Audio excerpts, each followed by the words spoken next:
The important thing जो आपको अभी करनी है इस वीडियो को खत्म होने के बाद, वो आपको ये है कि आपको प्रोफेसर शॉर्टलिस्ट करके जल्दी आपको इनको रैंकिंग देके आपको उनको ईमेल करनी है। ईमेल करना है प्रोफेसर का, उसको मैं 2 पार्ट्स में डिवाइड करूंगी। द फर्स्ट इज जिनके पास रिसर्च एक्सपीरियंस है, और सेकंड थिंग इज जिनके पास रिसर्च एक्सपीरियंस नहीं है, वो बिगिनर है। ठीक है। Hi everyone, I came back with the part 2 of the global internship program at South Korea.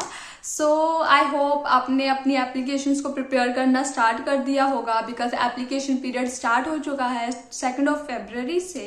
And आपकी एप्लीकेशंस को ही और स्ट्रॉन्ग बनाने के लिए I came back with the part 2 of this video, and I am sure that this video is gonna be really helpful for you, because last time I applied and I know what things work and what did not. So stay tuned with this video till the end. Before starting this video, I would like to tell you what thing covers in this video. So this video cover both like how to fill the application form, and I will give you the important tips related to the different section of the application form.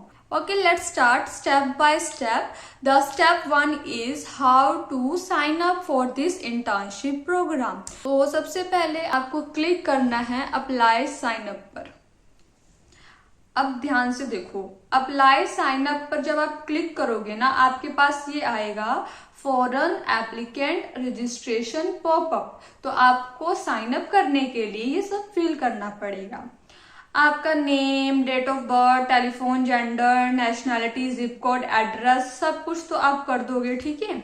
आप and में देखो, and में mention होगा proposed laboratory in your favourite department at GIST और desired academic supervisor. तो आपको जिस भी डिपार्टमेंट में अप्लाई करना है उस डिपार्टमेंट को आप सेलेक्ट करोगे। उस डिपार्टमेंट में डिफरेंट प्रोफेसर्स की लैब आ जाएगी नेक्स्ट सेक्शन में। उसमें आप एक प्रोफेसर सेलेक्ट करोगे, फिर आप सेकंड लैब सेलेक्ट करोगे, उसके बाद फिर आप एक सेकंड प्रोफेसर सेलेक्ट करोगे। उसके बाद वो आपसे पूछेंगे कि आप वहां पर PhD करना चाहते हो या फिर आप अपनी मास्टर्स करना चाहते हो। वो आप अपने इंटरेस्ट के अकॉर्डिंग फिल कर देना। ऑल्सो उसके बाद फिर वो आपसे ईमेल पूछेंगे, आपसे पासवर्ड पूछेंगे, उसके बाद सेव कर दोगे। ओके।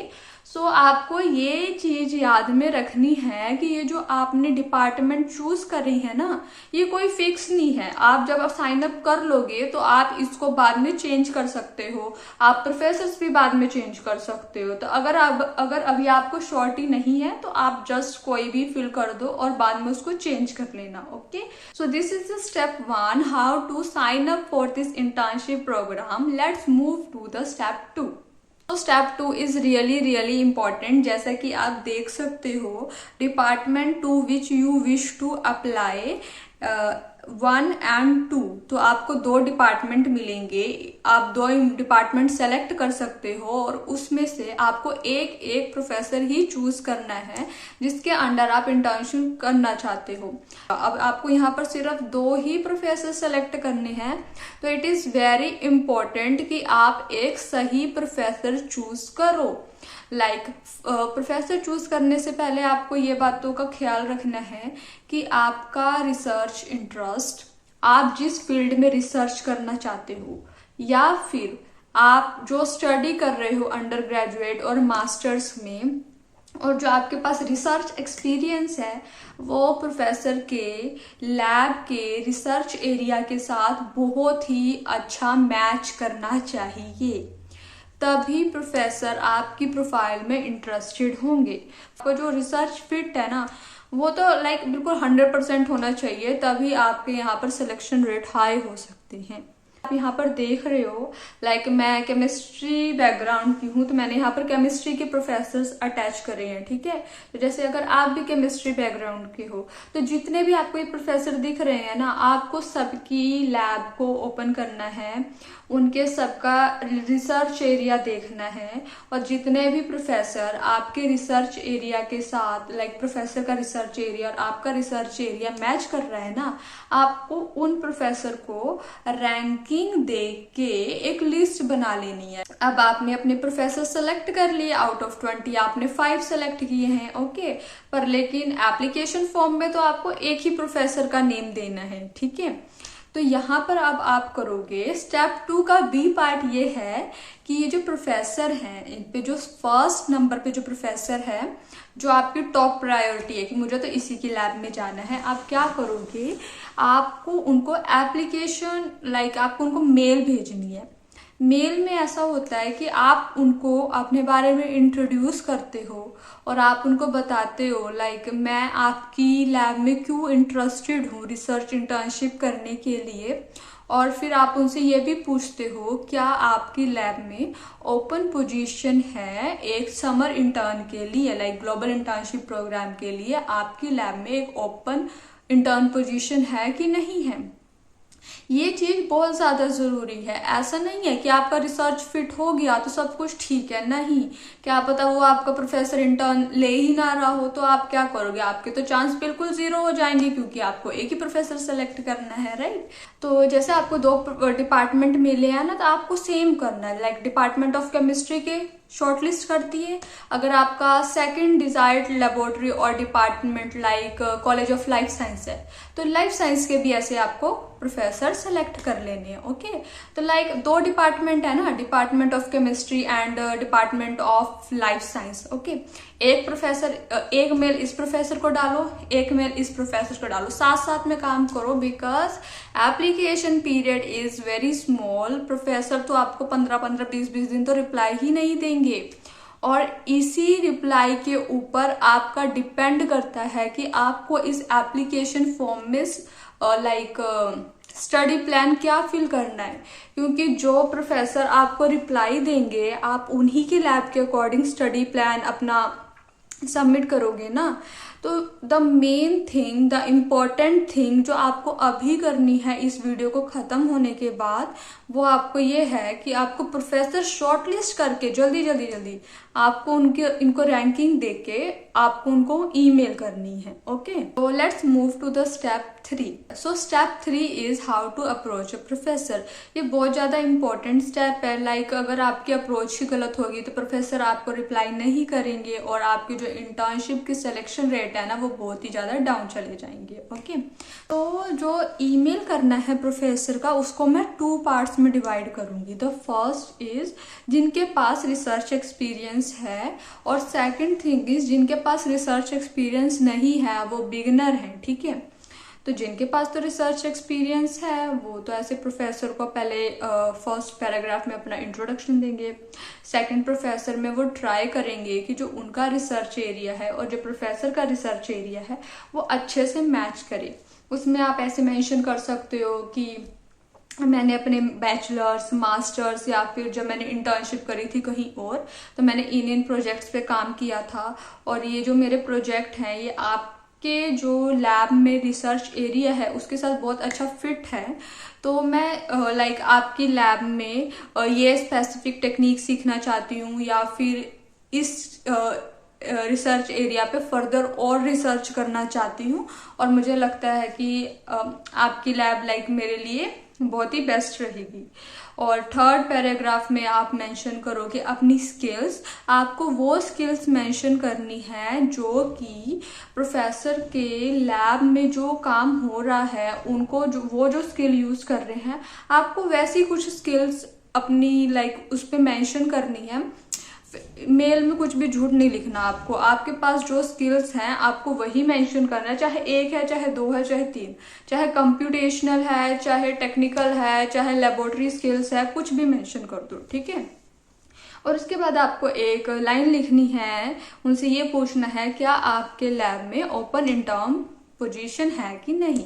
बस आपको छोटी सी ईमेल लिखनी है, आपको इतनी बड़ी ईमेल आपको कवर लेटर नहीं लिखना है क्योंकि प्रोफेसर तो आपकी ईमेल पढ़ेंगे ही नहीं अगर आप इतना बड़ा लिख दोगे। ठीक है, छोटा छोटा लिखना है और जो मेन चीज है ना उसको आप हाईलाइट कर देना। ठीक है, और यहाँ पर पार्ट 2 जो पार्ट बी है वो स्टूडेंट्स जिनके पास रिसर्च एक्सपीरियंस नहीं है। ठीक है, तो वो जिनके पास रिसर्च एक्सपीरियंस नहीं है ना उनका पैराग्राफ 1 और पैराग्राफ 3 वो तो सेम रहेगा। पार्ट 2 में ना आपको ऐसा लिखना है कि उन्हीं बच्चों के पास नहीं होगा रिसर्च एक्सपीरियंस जो अभी अंडर ग्रेजुएट सीनियर ईयर में है, लाइक 3rd और 4th ईयर में, ठीक है। क्योंकि इतनी जल्दी कॉलेजेस और यूनिवर्सिटीज में थीसिस वर्क भी नहीं आता है, ठीक है। तो आप ना उस सेकंड पैराग्राफ में ऐसा लिखोगे कि सर मैंने आपकी जो लैब है उससे गो थ्रू हुई थी और उसमें से मुझे आपका जो रिसर्च एरिया है वो बहुत अच्छा लगा और मैं आपके लैब में इंटरेस्टेड हूँ रिसर्च इंटर्नशिप अप्लाई करने के लिए, क्योंकि मैं ये सीखना चाहती हूँ, ये स्पेशल थिंग्स सीखना चाहती हूँ, वो जो टेक्निक यूज़ कर रहे हैं या फिर रिसर्च एरिया में किसी में काम कर रहे हैं तो मैं वो सीखना चाहती हूँ। और आप ना उसको रिलेट कर सकते हो अपने कोर्स वर्क के साथ। फॉर एग्जाम्पल आपके प्रोफेसर वर्क कर रहे हैं नेचुरल प्रोडक्ट केमिस्ट्री में और आप अपने कोर्स वर्क में नेचुरल प्रोडक्ट केमिस्ट्री ही पढ़ रहे हो, है ना। तो आप यहाँ पे मेंशन कर सकते हो कि मैं अभी इस सेमेस्टर में हूँ और मैं अभी नेचुरल प्रोडक्ट केमिस्ट्री पढ़ रही हूँ या फिर मैं अपने पिछले सेमेस्टर में पढ़ चुकी हूँ और मुझे ये बहुत इंटरेस्टेड लगा और मैं इसी के रिलेटेड आगे फर्दर रिसर्च एरिया में जाना चाहती हूँ, रिसर्च करना चाहती हूँ और इसलिए मेरा जो रिसर्च फिट है वो आपके रिसर्च एरिया के साथ मेरा फिट अच्छा बैठ रहा है, इसलिए मैं आपकी लैब में रिसर्च इंटर्नशिप के लिए अप्लाई करना चाहती हूँ, क्योंकि मैं इस टॉपिक को, इस एरिया को और एक्सप्लोर करना चाहती हूँ, ठीक है। तो ऐसे फिर साइंटिस्ट को अच्छा लगता है जो स्टूडेंट्स सच में रिसर्च इंटर्नशिप करना चाहते हैं, सच में कुछ सीखना चाहते हैं उनकी लैब से। बट आप दोनों को पार्ट ए और पार्ट बी, जिनके पास इंटर्नशिप एक्सपीरियंस है और जिनके पास नहीं है, उनको ये चीज का बहुत अच्छा ध्यान रखना है कि आपको प्रोफेसर के रिसर्च एरिया के साथ अपना फिट बहुत अच्छा करना है और आपको स्पेसिफिकली मेंशन करना है कि आप उनकी लैब में रिसर्च इंटर्नशिप क्यों करना चाहते हो और उनकी लैब से क्या सीखना चाहते हो, ये मेंशन करना कि आप क्या सीखना चाहते हो, ओके। और फिर 3rd पैराग्राफ तो सेम ही रहेगा, अपनी स्किल्स बतानी है। जिनके पास रिसर्च एक्सपीरियंस नहीं है, आपके पास कुछ लेबोरेटरी एक्सपीरियंस होगा अपनी कॉलेज में, यूनिवर्सिटी में, है ना, आपने वहां पे छोटे छोटे एक्सपेरिमेंट्स किए होंगे तो आप वो मेंशन कर सकते हो, पर लेकिन सब नहीं मेंशन करना, ओके। अगर आपको कॉलम क्रोमेटोग्राफी वगैरह आती है और आपके प्रोफेसर जिसके अंडर आप अप्लाई करना चाहते हो वो भी ऐसी टेक्निक्स अप्लाई करते तो वो आप ऐसा मेंशन कर सकते हो, column chromatography, thin layer chromatography, recrystallisation. अगर आपको कोई सॉफ्टवेयर अप्लाई यूज करना आता है लाइक कैमड्रो, ओरिजिन प्रो, इस तरह, तो आप वो अप्लाई कर सकते हो, ठीक है। So this is the step 2, how to approach the professor. ये बहुत ही इम्पोर्टेंट स्टेप है, क्योंकि जब तक आपको अपने प्रोफेसर नहीं मिलते ना, आप एप्लीकेशन फॉर्म आगे फिल नहीं कर सकते हो। आपका स्टडी प्लान उसके ऊपर ही डिपेंड होगा, ठीक है। सो आई थिंक सो ये वीडियो बहुत ज़्यादा लंबी बन गई है। सो इस वीडियो में मैं सब कुछ कवर नहीं कर पाऊंगी, जैसे कि जो नेक्स्ट आपका study plan and self introduction section है, जिसमें आपको knowledge of major field fill करना है, reason of study in Korea, की achievements, action plan after study और सेल्फ इंट्रोडक्शन। तो अगर मैं इसी वीडियो में सब कुछ कंबाइन करने की कोशिश करूंगी तो ऐसा हो सकता है कि कुछ मैं इंपॉर्टेंट स्टेप्स भूल जाऊं। सो दिस इज द पार्ट 2। इसके बाद एक पार्ट 3 भी आएगा जो मैं कोशिश करूंगी कि विद इन 2 और 3 डेज आपको प्रोवाइड कर दूं, ओके। सो अभी तक के लिए जो मोस्ट इम्पॉर्टेंट थिंग थी जो मैंने आपको बता दी, how to approach a professor के आने का वेट करो और 2 प्रोफेसर को साथ में मेल डालो, जिनका आ जाता है रिप्लाई तो बहुत अच्छी बात है, उनको आप उनके रिलेटेड स्टडी प्लान लिखना स्टार्ट कर दो। और अगर स्टडी प्लान लिखना कैसे स्टार्ट करोगे, जब आप उनकी रिसर्च लैब है जो उससे गो थ्रू होगे, वो कैसे कैसे काम कर रहे हैं, उन कौन से रिसेंट पेपर पे काम कर रहे हैं, उनका कौन सा रिसेंट रिसर्च एरिया है ना, उसको पढ़ना स्टार्ट कर दो। फिर विद इन 2 और 3 डेज मैं आपको एक वीडियो अपलोड करूंगी जिसमें मैं आपको मेंशन करूंगी कि स्टडी प्लान आपको कैसे लिखना है विदाउट हेल्प ऑफ ChatGPT। जैसा मैं आपको फॉर्मेट शो करूंगी ना, आपको जस्ट वैसा ही फॉर्मेट फॉलो करना है और आपको ChatGPT तो बिल्कुल भी यूज नहीं करना है, ठीक है। तो इस वीडियो में यही है जो मैंने आपको 4 स्टेप्स बताए हैं ना अभी तक, ये बहुत ज़्यादा इम्पोर्टेंट है। आपको इन पे काम करना है, आपको अपने ईमेल्स पे काम करना है। Okay, bye bye. अपनी स्ट्रॉन्ग एप्लीकेशन प्रिपेयर करो, एंड अगर आपको कोई भी हेल्प चाहिए होगी तो कमेंट बॉक्स में कमेंट करो। Bye bye.